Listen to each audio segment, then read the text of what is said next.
USC and UCLA open fall training camps on Friday, each with different questions to face. Matthew Stafford doesn't have permission to throw a football, so do we have permission to panic? And if the Galaxy have a revolution, it will have started without Rebellison. And yes, I give you permission to hate me for that pun. It's terrible. I feel like garbage having it fly out of my mouth. But this is your daily dose of sports and snark for the greatest sports city in the world, Los Angeles. This is faithful Angelenos. It's August 4th, and I'm out in Omaha for a couple of more days. But let's chat a little bit, man, because I miss you guys. If you like the content we've been putting out about LA sports for the last 5 months, clickety-clack the like button. Clickety-clack the subscribe button. There's a notifications bell. Hit that. It'll let you know when we drop new clips. Sharing is caring. Let people know we exist. And yes, by all means, comment. Because again, I'm by myself in a hotel room. And there's a spearmint rhino across the street, but there ain't no way in hell I want to see topless Nebraska chicks. So here we go. We'll start off with a quick look at the scoreboard. Julio Urias pitched 6 innings without allowing an earned run. He improves to 11-6. The Dodgers shut out the Giants 3-0. By the way, Craig Kimbrell, 19th save, and the Dodgers still have an 11.5 game lead in the West. They had something called the Leagues Cup over at SoFi Stadium last night. It was a doubleheader. Dejan Joveljic and Jonathan Perez both score for the Galaxy. They shut out Chivas Guadalajara 2-0. And Club America, they wind up defeating LAFC on penalty kicks. Scoreless during regulation, 6-5 in the kicks. And oh, by the way, the New York whatevers defeated the LA less than whatevers, the Sparks, 64-61 in WNBA. Now, the Dodgers will be back on the field today in San Francisco. The game will start at about 12:45. That's Clayton Kershaw, 7-3. Jake Junis, 4-2 for San Francisco. I am truly excited to see what happens as USC and UCLA bow out of the Pac-12 soon. For both teams, training camp begins on Friday, and we've talked a lot because USC has been constantly in the news having rebuilt their team on the fly with a new head coach. So a lot of the stuff we're going to talk about, you already know. So I'm just going to try and twist it just a little bit to give you something that I actually think is going to be the key to the year. See, what do we know? Well, the Trojans are very likely to put up a ton of points with all the transfers they brought in. You know, Caleb Williams, a quarterback from Oklahoma. Jordan Addison comes in from Pittsburgh as a deep threat wide receiver. The defending Biletnikoff winner, which means he's the best wide receiver in college ball. Travis Dye ain't no slouch. He's going to be the main running back from Oregon. But what we don't know is how good the defense is going to be. I mean, we know that they've rebuilt a lot of it. We know they rebuilt the linebackers. The Trojans definitely love what they have in Shane Lee, the ex-Alabama guy. They rebuilt their defensive backfield. Basically, if we were to bottom line it, Lincoln Riley took the smoldering ruins that Clay Helton left behind, looked at it, and then just torched the rest right down to the foundation, said to hell with it, and rebuilt it from scratch. So the educated guess as to what the Trojans really need to try to get themselves into the college football playoffs, in my opinion, I think it's Romello Height. He's a transfer from Auburn. Now, here's why. I believe that to win in football, you have to get to the quarterback. You absolutely have to get to the quarterback. It's how the Rams won the Super Bowl, right? They already had Aaron Donald. They added Von Miller. They had a pass rush beforehand. And then you look over at the Chargers. And the Chargers, they didn't have much of a defensive rush. They had Joey Bosa. But now they're a real threat with Khalil Mack on the other side. So getting to the quarterback is an essential. Hopefully, you can get to the quarterback without a lot of blitzes. Not a lot of teams can do that. You blitz, you leave a spot open on the field for a receiver to drop in and damage you. Now, the main rusher for the Trojans wasn't supposed to originally be Romello Height. It was supposed to be Corey Foreman. Corey Foreman was at one time the #1 recruit out of high school, and he chose USC. And in his freshman year, he didn't do a whole hell of a lot. And in this particular season, he missed a lot of spring ball. Now, Romello Height is a pass rusher. He transferred in from Auburn. He is now the focal point depending on what happens with Foreman. So if Foreman does return and you line up Romello Height on one side and Foreman on the other, those two guys could do some damage. On the other hand, if Foreman is nowhere to be found while he's trying to recover, that's a lot of pressure on Romello Height. So I honestly think he's the difference. He's the key to how far the Trojans go this year. And with regards to the Bruins, I believe we also know much of the same about UCLA. We've talked about them regularly. I think they'll score regularly, maybe not as crazy but many as USC will, but they'll still score consistently, most definitely in the running game, with Zach Charbonnet leading the way. But as much as I believe in getting to the quarterback,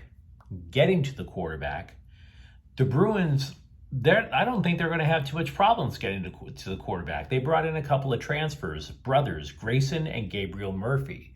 They brought them in from North Texas. I also believe that you have to protect your quarterback. Okay? And so while I believe the Bruins have faith in the interior of their offensive line, their tackles, we don't know what they have yet. Sean Ryan, he left last year for the NFL. So we have a transfer, Raekwon O'Neal, who's supposed to be a left tackle. We have no idea who's going to start at right tackle. And we don't know necessarily if Raekwon O'Neal is going to fit in what UCLA is trying to do. So for UCLA to succeed, quarterback Dorian Thompson-Robinson needs to have a clean pocket. Can UCLA provide that for him? I think it's a fair question. Meanwhile, with the pros, quarterback Matthew Stafford did not throw in Wednesday's practice for the Rams. He didn't throw on Monday. The Rams had Tuesday off, and he didn't throw again. That is 3 days where he did not throw a spiral, or for that matter, throw anything. Now, I realize the regular season's still a couple of months away, but when do we get permission to break a sweat over whether or not the Rams are going to have this guy? Soon to be former FC Barcelona prodigy Ricky Puig is in LA for his physical. Now, there's a lot of details that are apparently already accomplished for Puig to leave Barcelona and join the LA Galaxy. The contract should be for 3 years.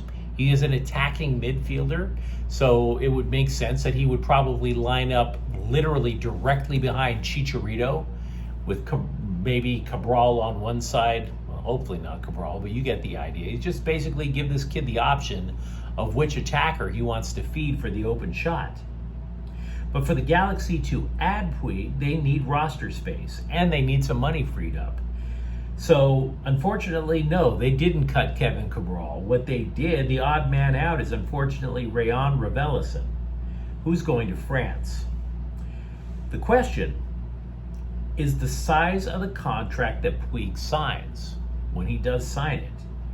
Because if it's for a significant amount of money, that means he's going to probably wind up being a designated player. So which of the three does he wind up replacing? It could literally be any one of them. If the contract is low for this year, but high for next, it could even be Chicharito Hernandez on his way out. If not Cabral, or if not Douglas Costa. We don't know yet. And then, of course, the second question that the Galaxy would have to answer is, when can he play? The Galaxy do not have a lot of time to waste. There's only 12 games left in MLS this year. That game they played against Chivas Guadalajara doesn't mean squat to the MLS playoff picture.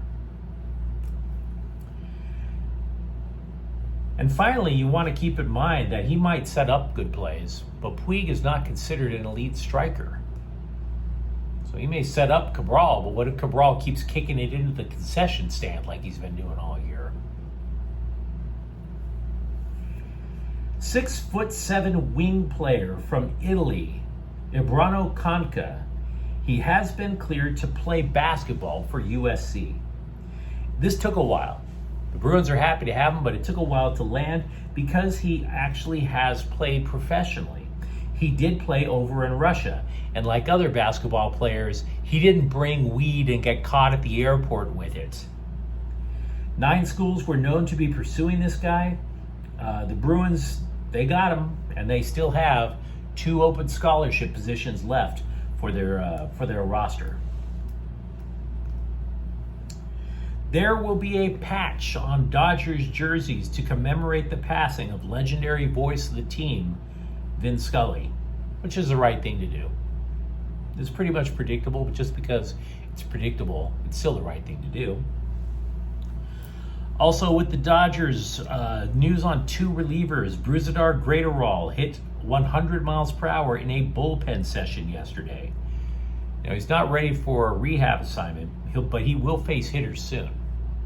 Meanwhile, Blake Trinan hit 97. He should start a rehab assignment next. Should. CBSSports.com listed the top 10 free agents in the NBA left, and what I found interesting about it, 8 of them at one time played for the Lakers. Now understand, I'm not saying they all played for the Lakers last year, right? I mean, such as Isaiah Thomas or Lou Williams, but it just gives you an idea of just some of the goofy signings that Rob Pelinka was part of over the last couple of years. Another bit of Laker news, Coach Darvin Ham has the authority to bench Russell Westbrook, according to reports. And we're like, isn't he supposed to?